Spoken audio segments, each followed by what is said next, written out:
kwento sa makapigil hiningang video kung paano ang babae sa Cebu hinihagis ang kanyang mga aso bago ang kanyang sarili mula sa sunog.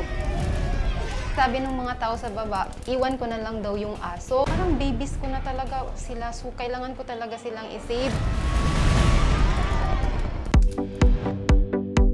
Tara! Christmas shopping tayo sa bagsak presyong gadget, tsokolate at mga laruan na naibibenta por kilo. Para sa Christmas sa baby ko, mga pangregalo din. Bibili ako lang talaga. Subukan na siya. Kung sa mura na talaga siya. Hindi siya madaling masira. Good find po talaga sa akin tong store na to. Sa ilang barangay sa Bukidnon, meron daw mga nagbabahay-bahay pero hindi mga nangangaruling, kundi mga nambibiktima ng mga batang babae. Nanginginig na siya. Napakalaking mga luha niya sa mata. Sinakal pa nga ako, sinakal. Nagising ako sa patay sindi na ilaw. Kinuha talaga siya ng tao. Bumumili kay lalagyan medyo na hapon lagi. Parang mayroong sang agimat na hindi makikita. Sabi, kamulo pa may pangita, Drek. Nagi na sila silbi murag gahom-gahom ba sa mga kulto. Laban! Hindi ito multo, kundi!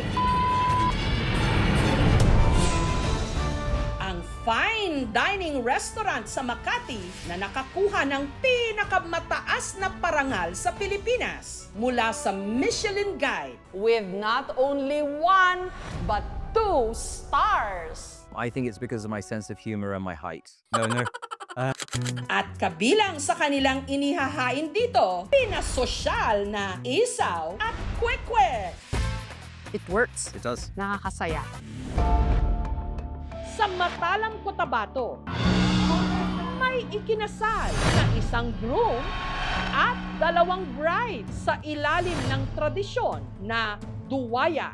Hindi ko siya kaya mawala, ma'am. Kaya ko po ginanon na lang, ma'am. Pinagsabay ko na lang po silang dalawa, ma'am. Napakasalan. Mahirap po talaga pag may duwaya ka kasi po nahati po talaga yung oras nung lalaki sa ibang babae. Akala ko ako lang din, pero naging dalawa man pala. Lumang pelikula na halos 100 taon na ang tanda nadiskubre ni Professor Nick de Ocampo sa Belgium.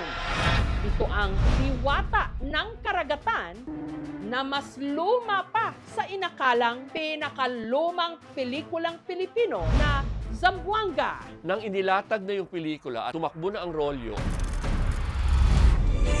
oh my God, this is it. We have found a treasure. Para kayo nanalo sa loto. Sobrang nanalo sa loto because this is a cultural treasure. Ito na yung exciting na part kasi papakita na ni Professor De Ocampo yung mga nakuha niyang video clips nung Diwata ng Karagatan. Good quality Good talaga. quality pa rin. Ang planong pagpapabago sa palengke ng Baguio City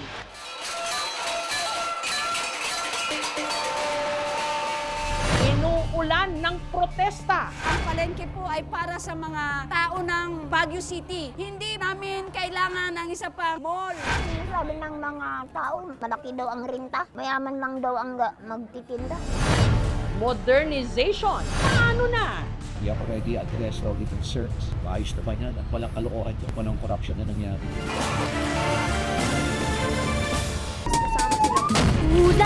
What was that?